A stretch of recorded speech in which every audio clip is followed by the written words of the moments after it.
Well, hello. This is my video for World on Fire pages 77 through 122. And essentially what we're talking about here is market dominant minorities. And first off, we start in Europe, in the country of Russia. We talk about the Jews. And specifically, we call them the seven oligarchs.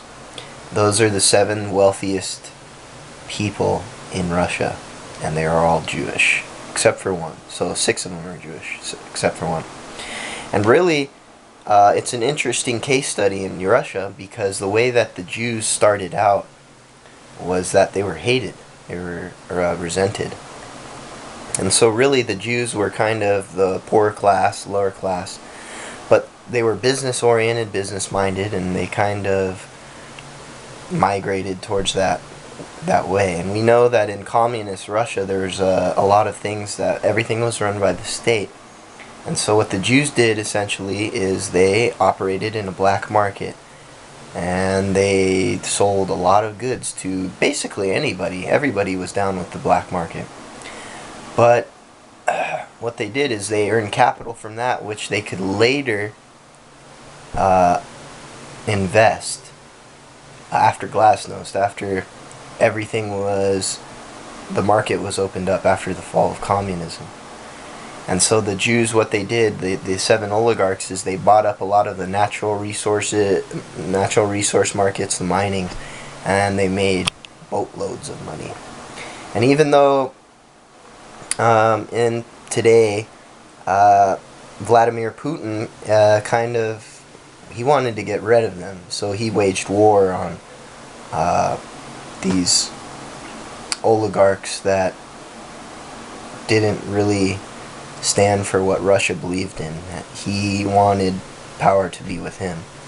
And so he actually, a lot of them left Russia. Some were indicted on various charges. But in some places in Russia there's anti-Jewish violence, anti-Semitic violence. We also turn our attention towards Africa and the problems in Africa.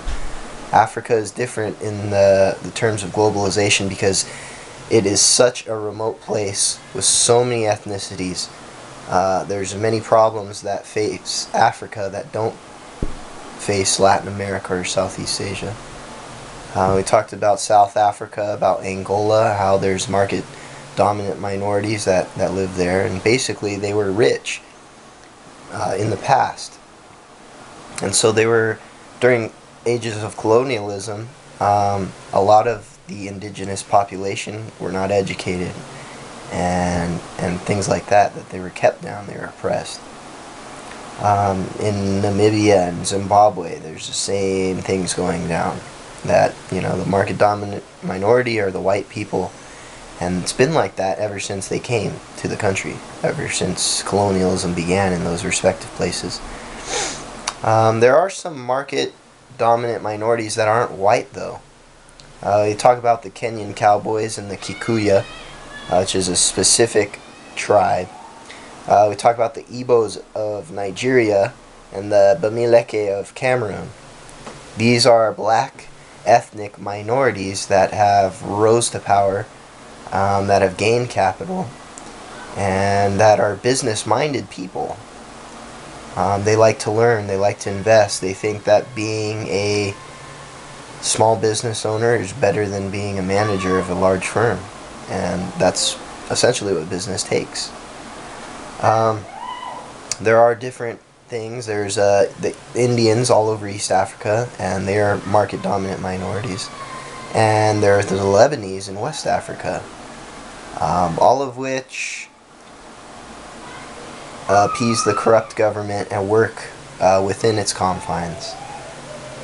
Now, these are all things that are the same principles that go on in the rest of the world, however it is different, because I said that Africa is so underdeveloped and such a poverty and war-stricken place that essentially we need to help them walk, help them crawl before that they can walk.